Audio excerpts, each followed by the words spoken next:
India star Prabhas Kannappa సినిమాలో కీలక పాత్ర పోషిస్తున్న సంగతి తెలిసిందే. మంచు మోహన్ బాబు, మంచు విష్ణు ఈ చిత్రాన్ని నిర్మిస్తున్నారు.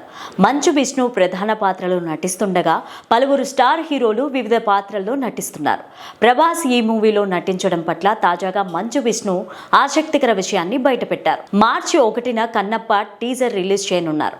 ఈ క్రమంలో ముంబైలో ఈవెంట్ నిర్వహించారు. ఈ సందర్భంగా మాట్లాడిన విష్ణు, నాన్న ఫోన్ చేస్తే ప్రభాస్ భయపడ్డాడు అంటూ అసలు విషయాన్ని బయటపెట్టారు. కన్నప్ప సినిమాలో నటించమని అడిగేందుకు ప్రభాస్ కి ఫోన్ చేయగా మరో క్షణం ఆలోచించకుండా ఓకే చెప్పాడని అన్నారు మంచు విష్ణు. మొదట నాన్న ఫోన్ చేసి అడగడంతో ప్రభాస్ కాస్త భయపడ్డాడని, తనకు చెప్పిన విషయాన్ని విష్ణు రివీల్ చేశాడు. ఏదైనా పని ఉంటే నువ్వే కాల్ చేయని ప్రభాస్ తనతో చెప్పినట్టు తెలిపాడు. అంతేకాదు, సినిమాకు ప్రభాస్ ఒక్క రూపాయి కూడా రెమ్యూనరేషన్ తీసుకోలేదని గతంలో వివరించిన సంగతి తెలిసిందే. ప్రస్తుతం స్టార్ హీరోలలో అత్యంత బిజీగా ఉన్న హీరో ప్రభాస్. ప్రస్తుతం అతని చేతిలో 4 ప్రాజెక్టులున్నాయి. అంత బిజీగా ఉన్నా కూడా కన్నప్ప సినిమాలో నటించడానికి ఓకే చెప్పారు ప్రభాస్. ఇదిలా ఉంటే కన్నప్ప సినిమాలో ప్రభాస్, అక్షయ్ కుమార్, మోహన్ లాల్, శివరాజ్ కుమార్ తదితర స్టార్స్ ఈ సినిమాలో నటించారు.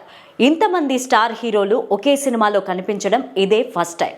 ఇక ఈ సినిమా ఏప్రిల్ 25న థియేటర్లలోకి రానుంది.